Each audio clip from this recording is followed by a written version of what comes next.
Government CM గారు ఏం చేశారంటే 8th క్లాస్ పిల్లలకి ట్యాబ్స్ ఇవ్వాలా. ఈ ట్యాబుల్లో మనకు ఏ భాషలోనే వినొచ్చు దాన్ని. తెలుగులో అంటే వాళ్ళు అర్థం చేసుకోవాలి, తెలుగులో, ఇంగ్లీషు, హిందీ అట్లా మార్చుకొని వాళ్ళు ఆ 8th క్లాస్కి సంబంధించిన సిలబస్ అంతా కూడా ఈ ట్యాబుల్లో ఏం చేశారు, మొత్తము కంటెంట్ని దీనిలో ఫీడ్ చేసి పెట్టేసినారనమాట. ఈ ట్యాబులు ఇచ్చినప్పుడు ఈ ట్యాబులు పిల్లల్ని ఎలా ఉపయోగించుకోవాలా, వాళ్ళు ఇది వాల్యూ అంటే ఇది విలువైన ట్యాబులు అనమాట.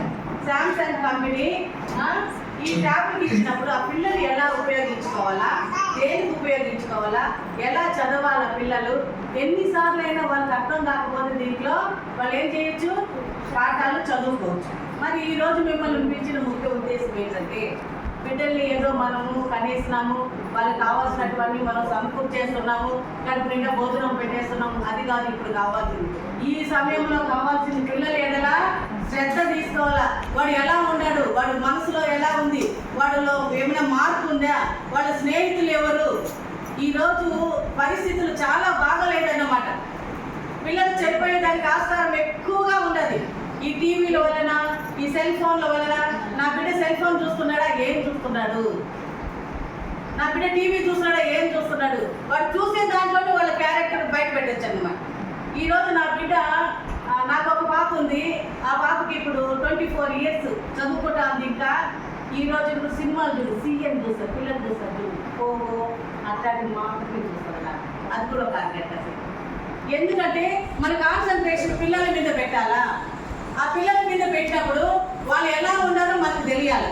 వాళ్ళు ఏం చూస్తున్నారు, ఎవరితో స్నేహం చేస్తున్నాడు, వీళ్ళ మార్పు వచ్చిందా, ఎందుకు వచ్చింది ఈ మార్పు, అటువంటివన్నీ కూడా మీరు గమనించుకుంటా ఉంటే అదే అన్నమాట. బిడ్డలు ఇంటర్మీడియట్ దాకా మీరు వాళ్ళు కంట్రోల్లో పెట్టుకోగలిగితే నెక్స్ట్ వాళ్ళు మంచి స్థితికి వచ్చేస్తారు. ఇక్కడ టీచర్లు మేము ప్రతిరోజు ప్రేయర్లో ప్రతి టీచరు ఏదో ఒక మోరల్ వాళ్ళకి తెలియజేస్తుంటారు. అలాగే మీరు ఇంట్లో కూడా కూర్చోబెట్టుకొని వాళ్ళు జాగ్రత్తగా కానీ మీరు చూసుకోగలిగితే నెంబర్ 1గా బిడ్డలు తయారవుతారు. మరి ఇప్పుడు ఇచ్చే ట్యాబ్లు, ఇప్పుడు చైల్డ్ ఐడి అనేది ఒక ఐడి ఉంటుంది, నెంబర్. ఇది ఆన్ చేస్తానే ఆటోమేటిక్గా ఆన్ అయిపోతే ఐడి సెల్లోనే తెలుస్తుంది. వీడు ఏం చూసుకున్నాడు దీంట్లో అనేది అన్నీ కూడా దీంట్లో ఫీడ్ అయిపోతుంది. మరి మనం అనుకోవచ్చు చూసేసి డెలీట్ చేస్తాము అనేసి, అది కాదు. ఎందుకు అక్కడ ఎక్కడికో తెలిసిపోయినది ఐటీ సెల్. ఇక్కడ ఇంకోటి గమనించాల, రాబోయే టెక్నాలజీ ఎక్కువగా వచ్చేస్తుంది కాబట్టి మీరు రేపు ఇప్పుడు ఇవి ఇచ్చి ఒక 5 ఏళ్ల తర్వాత, ఒక 5-6 ఏళ్ల తర్వాత, ఒక 10 ఏళ్ల తర్వాత ఒక ఇంటర్వ్యూకి వెళ్ళాడనుకో, వీడి ట్యాబ్ ఎలా యూజ్ చేస్తాడు, వాడు మైండ్ సెట్ ఏంటంటూ చేస్తాను. అప్పుడు ఇంటర్వ్యూలో తీసేసినా తీసేయచ్చు. అర్థమవుతుంది. ఆర్టిఫిషియల్ ఇంటెలిజెన్స్ అనేసి ఒకటి కొత్త టెక్నాలజీ వచ్చింది. అవునా, ఈ మధ్య టీవీ చూసినప్పుడు శోభన్ బాబు లాగే నడుచుకోబోతున్నాడు. అవునా, అంటే ఎంత టెక్నాలజీ మారిపోయిందంటే అంత. అంటే ఈ ట్యాబ్లో మీరు ఏం చూసినారో అంత రికార్డ్ అయి ఉంటుంది. అది ఎక్కడ కూడా దెబ్బ కొట్టచ్చు. రేపు ఉద్యోగం వచ్చి ఇంటర్వ్యూకి పోతారు చూడు, అప్పుడు కూడా మొత్తం ఒక్కసారి చూస్తారు, మీకు బ్యాడా గుడ్డా, ఒక్క అక్షరం రాసేస్తే చాలు, అది ఓపెన్ చేసినప్పుడు బ్యాడా కాదని తెలిసిపోతుంటుంది అనమాట. కాబట్టి దయచేసి తల్లిదండ్రులు ప్రతి విషయంలో గుర్తుపెట్టుకొని ఇప్పుడు ఇచ్చే ట్యాబ్ ఒక్క రావు కూడా పోయినా, ఏది డ్యామేజ్ అయినా కూడా అది పూర్తి బాధ్యత మీది. 9th క్లాస్ పిల్లలకి ఇచ్చినా వాళ్ళు ఇష్టం వచ్చినట్టు వాడుతారు. ఎటువంటి పరిస్థితులు అటు ఇప్పుడు వాడేదానికి లేదు. కాబట్టి జాగ్రత్తగా దీంట్లో వెనకాల ఉండే QR కోడ్లు కానీ ఏది కూడా మీరు తీయకూడదు. దీంట్లో ఏది కూడా ఇన్స్టాల్ చేసుకోకూడదు. దీంట్లో ఏముందో అది మాత్రమే మీరు పిల్లలు చదివేటట్టు చూడండి. ఏం చదువుతున్నావురా చూడండి.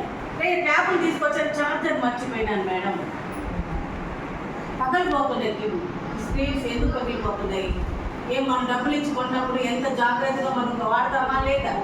అదేవిధంగా మీరు మిమ్మల్ని తల్లిదండ్రులుగా పిలిచింది ఎందుకంటే ఈ ట్యాబ్ వాడేటప్పుడు మీరు ఖచ్చితంగా మీ పిల్లల ఏళ్ళ శ్రద్ధ తీసుకోండి. లేదా బాధ్యులు ఎవరు, తల్లిదండ్రులే బాధ్యులు. ఏముంది పోమా మేడం, జగన్ ఇచ్చినాడు, జగన్ ఇచ్చింది కాదు, మన కాడ వచ్చింది ఒక చిన్న వస్తువు అయినా అది బిడ్డలు జాగ్రత్తగా పెట్టుకుంటున్నాడు అంటే వాడు గుడ్, వాడి దగ్గర ఉండే వాడి క్యారెక్టరు మంచి క్యారెక్టర్. ఎలా అంటే అలా వాడేసినారు అనుకోండి, వాడు మంచి క్యారెక్టర్ కాదు, వాడు మంచి పద్ధతిలో లేడు. ఎప్పుడైతే బిడ్డలకి ఇచ్చాడో చాలా జాగ్రత్తగా ఎవరు ట్యాబ్ వాడుతూ చదువుకుంటారో వాళ్ళు ఉన్నత స్థితికి వస్తారు. అది ఖచ్చితం. అది ఎవరైతే ఆ వచ్చి దాన్ని పడేస్తానంటే వాళ్ళ మెంటాలిటీ మంచి మెంటాలిటీ కాదు, వాళ్ళు పైకి కూడా ఎదగలేరన్నమాట. ఇవన్నీ జాగ్రత్తగా పిల్లల దగ్గర గమనించరే, జాగ్రత్త ట్యాబ్ దాంట్లో ఏముంది, నీ భవిష్యత్తు ఉంది, నువ్వు చదువుకోవాలి. 6th 8th నుంచి వీళ్ళకి ఫౌండేషన్ పడాలి. రేపు ఏ కోర్స్ అయినా చదవండి, వీళ్ళకి ఒక ఎగ్జామ్ రాయాలంటే 8th క్లాస్ నుంచి సోషల్ సైన్స్ మ్యాథ్స్ అనేది వాళ్ళకి వస్తుంది. ఇవన్నీ కూడా దీంట్లో ఉన్నాయి అన్నమాట. ఎన్నిసార్లు అయినా చూసుకోవాలి. మళ్ళీ ఇది ఎన్ని నిమిషాలు చూశారు, ఏ బిడ్డ ఏ ట్యాబ్లో ఎక్కువ నిమిషాలు చూశారో వాళ్ళు ఎక్కువగా వాళ్ళ కంటెంట్ అర్థం చేసుకున్నారు, వాళ్ళు ఎక్కువగా దీన్ని ఉపయోగిస్తున్నారు అనేసి వాళ్ళు మేము అప్రిషియేట్ చేస్తామన్నమాట. ఎన్ని లక్షల నిమిషాలు చదవాలి, లక్షల నిమిషాలు చూస్తుంటారన్నమాట. కాబట్టి దీంట్లో ఎంత పర్సెంటేజ్ ప్రతి సబ్జెక్ట్ ఉంటుంది, ఆ సబ్జెక్ట్ వీళ్ళు చదువుతున్నారా, ఏ చదువు మీకు చదువుకోవచ్చో రాదో, తర్వాత ఏం చదువుతున్నావు, ఏం చూస్తున్నావు దాంట్లో చూడండి. ఒక నిమిషము వాళ్ళు కూర్చోండి, పక్కన కూర్చోండి, మీరు కూడా వింటుండండి, మీరు కూడా జాగ్రత్తగా ఉన్నారండి. ఆటోమేటిక్ పిల్లలకి కూడా అవగాహన వస్తుంది, అది జాగ్రత్తగా పెట్టుకుంటారు. కాబట్టి ఈరోజు ఇచ్చే ఈ ట్యాబ్లన్నీ కూడా మీరు నిల్వ చేస్తుందా, ఎందుకు వస్తుందో ఇతర నీకు పడిపోతాను విత్తుకి తల పోసుకొచ్చావా, బాగలేదా? కాబట్టి ఇవన్నీ కూడా ఇంకా సారోళ్ళు టీచర్లు మాట్లాడతారు. కాబట్టి వీటి విషయము మీరు జాగ్రత్తగా ఉండాలా. ఈ బార్కోడ్ తీయకూడదు. తర్వాత కేవలం దీన్ని పాఠాలు సులభంగా అర్థం చేసుకునే దానికి గవర్నమెంట్ ఇచ్చింది, అంతేగాని వేరే ఏమి కూడా ఇన్స్టాల్ చేయకూడదు. మామూలుగా ఇది సెల్ ఫోన్ ఉపయోగిస్తారే ఆ విధంగా ఉపయోగించకూడదు. అట్లాగే దీంట్లో వాట్సాప్ కానీ ఫేస్బుక్లు కానీ ఇటువంటి ఏవి కూడా దీంట్లో చూడకూడదు. ఎందుకంటే దీంట్లో చైల్డ్ ఐడి వాళ్ళకి సంబంధించిన ఒక నెంబర్ ఉంది కాబట్టి ఎవరు తెలిసిపోతుంది, ఐటీ సెల్లర్లకి తెలిసిపోతుంది అనమాట. కాబట్టి ఇది ఎన్నో తరగతి వరకు పెట్టుకోవాలా, 10వ తరగతి వరకు దీన్ని చాలా జాగ్రత్తగా వాడి 10వ తరగతిలో టీసీ ఇస్తాం చూడండి, అప్పుడు మా చేతికి అప్పగించి వెళ్ళాలి. ఓకేనా? ఇవన్నీ మీకు అర్థమైందని అనుకుంటున్నాను. ఇవన్నీ కూడా విన్నందుకు కూడా నేను ఒకసారి మిమ్మల్ని అందరూ కూడా అభినందిస్తూ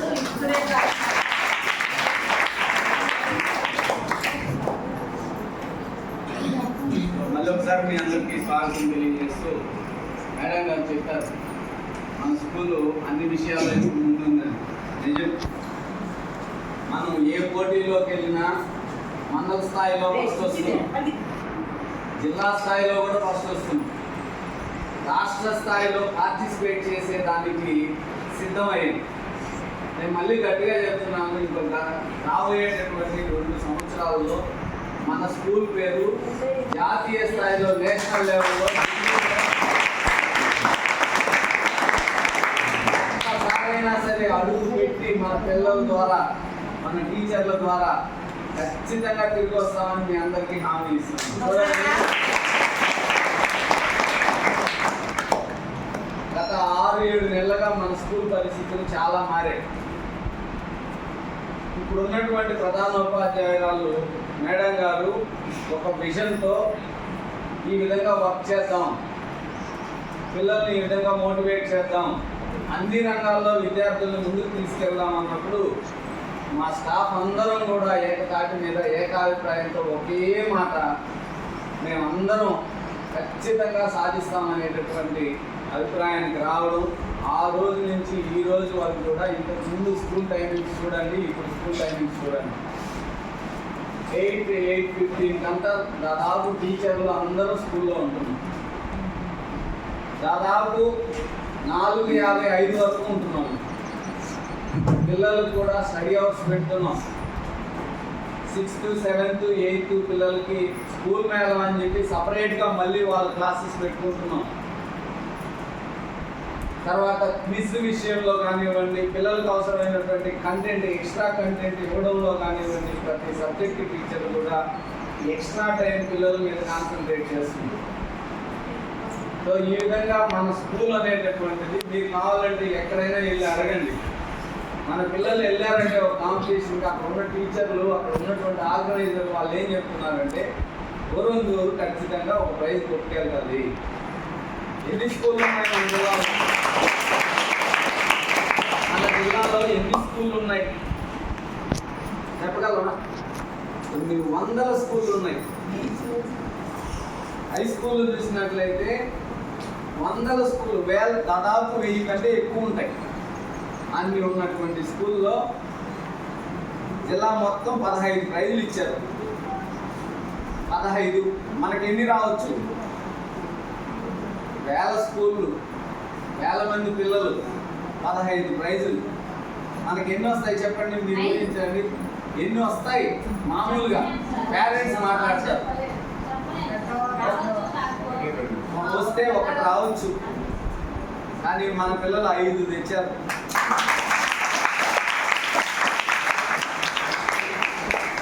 అంటే వచ్చినటువంటి ప్రైజుల్లో 33% మన స్కూల్కి వచ్చాయంటే అంత ఆశామాషి కాదు. స్కూల్ మేళాకి వెళ్తే, స్కూల్ మేళా ఐఐటీలో పెడితే పెద్ద క్విజ్, అంటే అన్ని స్కూల్లో నుంచి వచ్చారు. అక్కడ వచ్చిన టీచర్లు ఫస్టే ఒక మేడం అనేది, సార్ మీరు వచ్చారు, మీరు తీసుకెళ్ళిపోతారు అని అంటారు. అట్లే లేదు మేడం, అందరూ పిల్లలు కదా, వాళ్ళది కదా టాలెంట్, చూద్దాం మేడం అని. కాంపిటీషన్, టఫ్ కాంపిటీషన్ నడిచింది. 7 రౌండ్ల వరకు, 8 రౌండ్లు మొత్తం ఎగ్జామ్. 8 రౌండ్లు అంటే 7 రౌండ్ల వరకు మనం పోటీలో నిలబడ్డాం, కానీ టాప్లో లేదు. 7 రౌండ్ల వరకు తీవ్రమైనటువంటి ఉత్కంఠ, అంటే గెలుస్తామా గెలవమా, వస్తామా రామా. 8వ రౌండ్ పూర్తయ్యేసరికి మన పిల్లలు 40 మార్కులు తేడాతో టాప్లో నిలిచారు.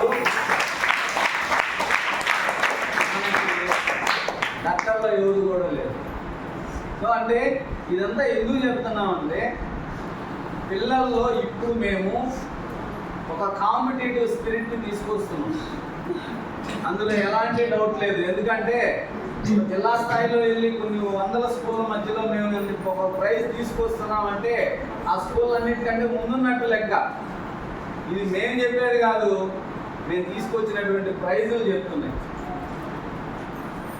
సో ఆ పేరెంట్స్ కూడా ఇక్కడ ఉన్నారు. అక్కడ సాయి వాళ్ళ అమ్మ, ఆ సాయి తర్వాత అంటే ఇదిగో శ్రీకర్, వీడైతే రానండి. రాష్ట్ర స్థాయికి తీసుకెళ్ళాం. రాష్ట్ర స్థాయికి తీసుకెళ్తే చాలా కష్టపడ్డారు పాపం పిల్లలు. సాయిగా అంటే వీళ్ళే కాదు, ఇంకా చాలా మంది ఉన్నారు, వేరు క్లాసుల్లో కూడా ఉన్నారు. ఈ క్లాస్లో ఉన్న వాళ్ళు రాష్ట్ర స్థాయికి తీసుకెళ్లే ముందు వీళ్ళు ప్రిపరేషన్కి రాత్రి 1 గంట వరకు కూడా కష్టపడ్డారు పిల్లలు. వీళ్ళకి సార్ క్లాస్ కొట్టండి. వీళ్ళకే కాదు, వీళ్ళ పేరెంట్స్కి, సపోర్ట్ చేస్తున్నటువంటి మీ అందరికీ, మిగిలినటువంటి మీ పిల్లలు కూడా ప్రిపేర్ అవుతున్నారు. జస్ట్ ఎక్కడో దగ్గర ఆగిపోతున్నారు. ఇంకా కొద్దిగా కృషి చేయాలి. మనం కృషి చేసి అన్ని రంగాల్లో, అన్ని ఎగ్జామ్స్లో మనం టాప్లో ఉండాలి. ఇంతకుముందు ఎన్ఎంఎంఎస్లో మన స్కూల్లో 1 6 లేదంటే లేదు, కానీ ఈసారి 4 వచ్చాయి. నెక్స్ట్ ఇయర్ మేము చెప్తాను, దాదాపు 7 నుంచి 10 వరకు తేవాలనేది. ఒక స్టూడెంట్కి వాడు ఎడ్యుకేషన్ పూర్తయ్యేలోపు 50,000 రూపాయలు ఇష్యూగా ఉంది. 50,000 వాడు చదువుకోవడానికి. సంవత్సరానికి 12,000 చొప్పున ఇస్తుంది. అంటే వాడికి ఎంత ఉపయోగపడుతుంది ఆలోచించండి. ఇదంతా ఇప్పుడు మన స్కూల్లో సాధ్యం, మా వల్ల సాధ్యపడుతుంది అని మేము చాలా గట్టిగా చెప్పగలుగుతున్నాం. దానికి మీ సపోర్ట్ అవసరం.